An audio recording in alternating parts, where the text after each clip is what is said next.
人的私兵公正，沿途收拢流民。我只粗粗一算，入蜀州之时，可有15000左右的兵马。兵马不多，但足够让主公取一处安身之地，积粮助气，征募兵丁，做官天下风云。一朝出蜀，逐鹿30州。主公，大计朝要他了。虾仁何尝不知道，守着一个马蹄湖小庄子意义并不大。遥想当年，他从4通路小马场起家，颠沛流离，靠着沙堡才有了这么一块地。文龙先生可有入蜀州的策略？料想蜀州王也必不会让外军入蜀。主公错了。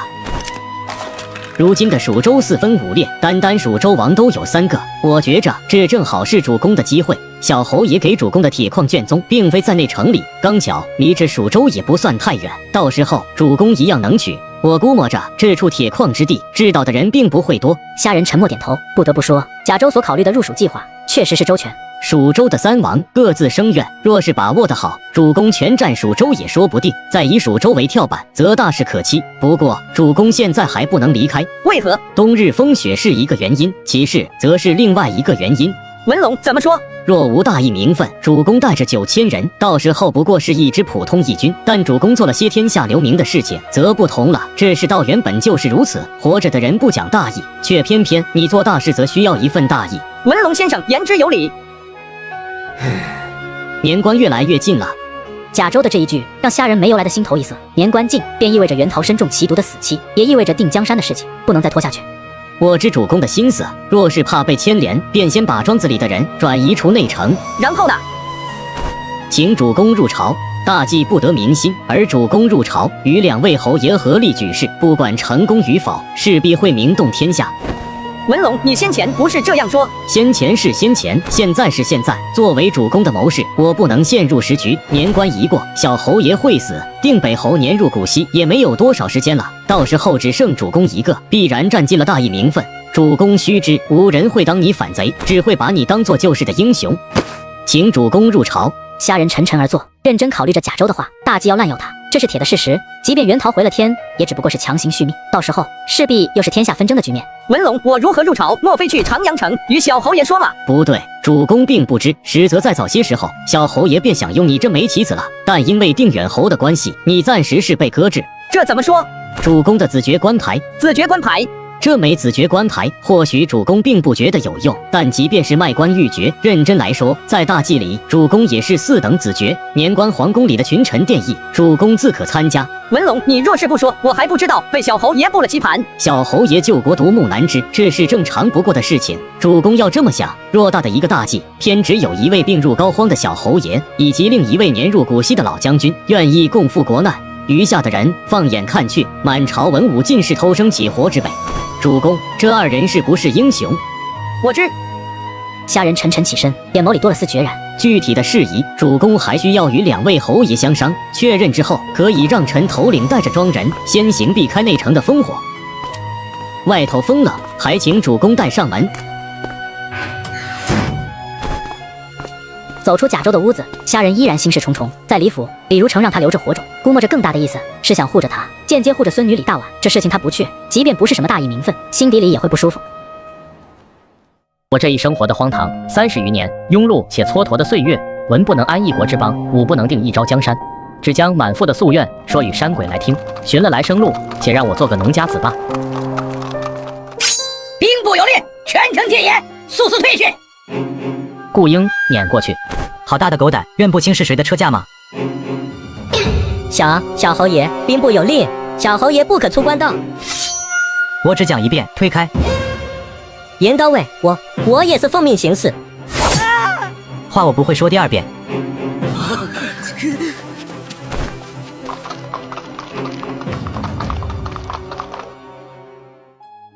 官道边的小路，20余骑人影沉默地立在风雪中。东家，有马车来了，驾车的人便是那位银刀尉。陈先生知晓了。虾仁稳稳应了一句，他有些不明白，小侯爷明明都生得吃力了，为何还要主动约来官道相谈？若真有事情，他不介意再入长阳一趟。小东家，主子受不得动，你入马车谈吧。好说了。小东家，许久不见。再看见故人的脸庞，虾仁蓦然心头发酸。大计朝无2的监国小侯爷，在他的面前已经是满脸死相，30多的年岁，垂目如风烛残年的老人。小东家也见着了，我今日出了长阳，这段时间内暂时不会回去。朝堂上的人大抵把我当成了疯子，但他们不敢动的，所以只用了奇毒之法。参与的人该有一份名单，但我查不出来，后来也懒得查了。时日无多，我不想再浪费时间。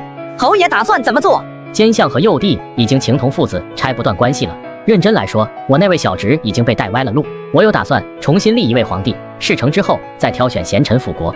我已经培养了些人去学习了专业技能。先前的书信我看了，和定北侯商量了许久。虽然他不是很愿意，但终归是觉着让你取一轮名声。不管以后的路如何，对你而言都是好事情。前提是小东家你不能死，若是不可为，你便是一枚火种。还是那句话，我知你不愿入朝，到时候你选出几个寒门子把关，破格重用也无妨，稳住江山后自可离开。当然，这都是成功后的说法。来了你这里一轮，我明日便要入营了。要立的那位后帝是一个落魄的皇室宗亲之子，费了许多功夫才寻到，性子良善，办事沉稳，隐隐有贤君之风。恭喜侯爷！年关之前的群臣殿议，你怀有子爵令牌，自可入朝。小心一些，终归人在敌营。侯爷，我要做什么？到了时候，我再与你讲。我听说了，萧远路派了段府过来，不过你不用担心，他的心思在我这里。先前和你说的是成事后的打算，如果事不可为，你便立即带着你庄人离开内城。莫忘了，西北面你有8000人的虎符，这支军队不惹事的话，足够你在西北那边好好安身立命。当然，你也可以去凉州，凉州王是我的故人，亦不会为难你。如果选择做火种，你的路子我便估算不出来了。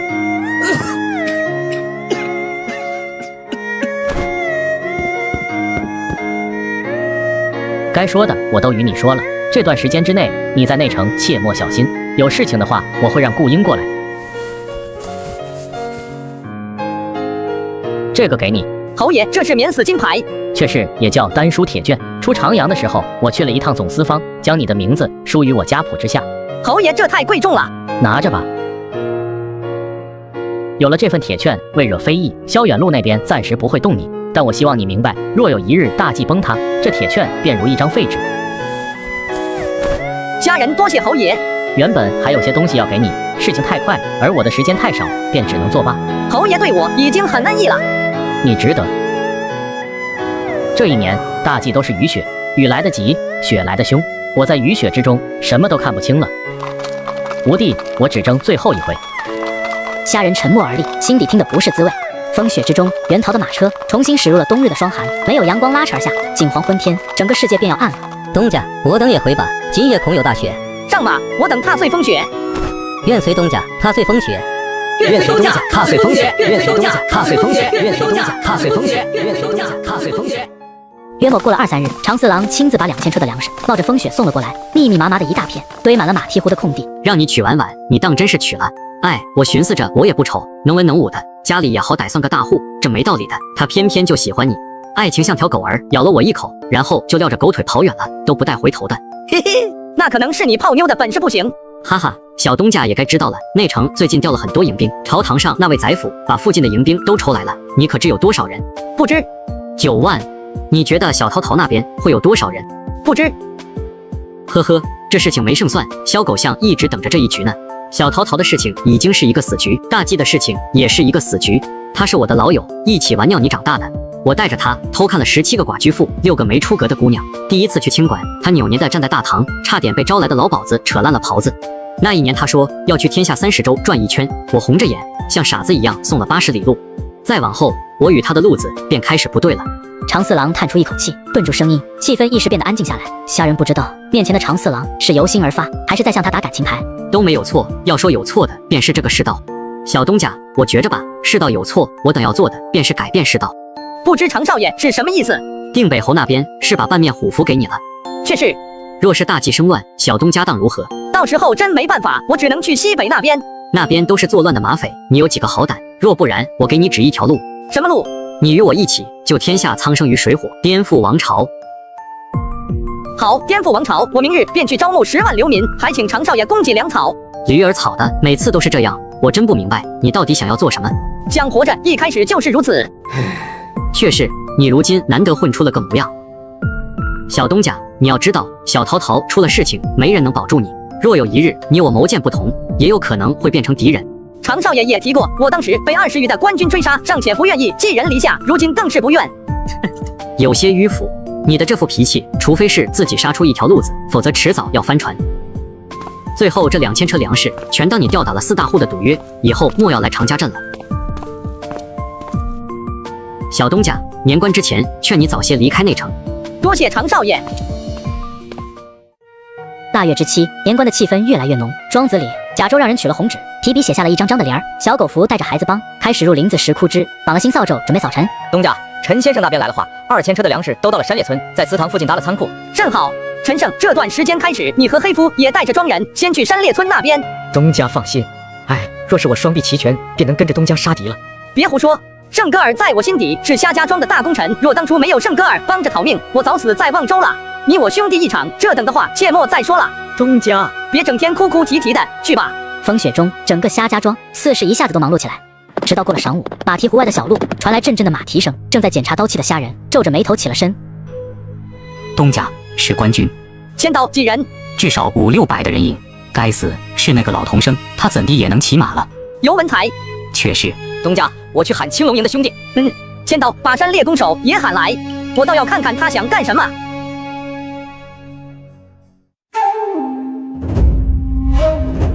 哪位是虾人？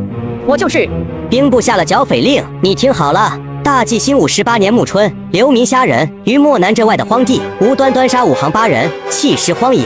尤兄，多大的仇怨，这便带着大军来抓我了？莫非是忘了当初是夏家庄给了你1碗活下去的吃食？别胡说，我与你这贼头可不太熟，风水轮流转，虾房主这一回可没人保着你了。你以为我虾人入内城一直都是靠着别人保吗？不然呢？游郎，是你吗？贱婢，住口！你抬头看我，再看看。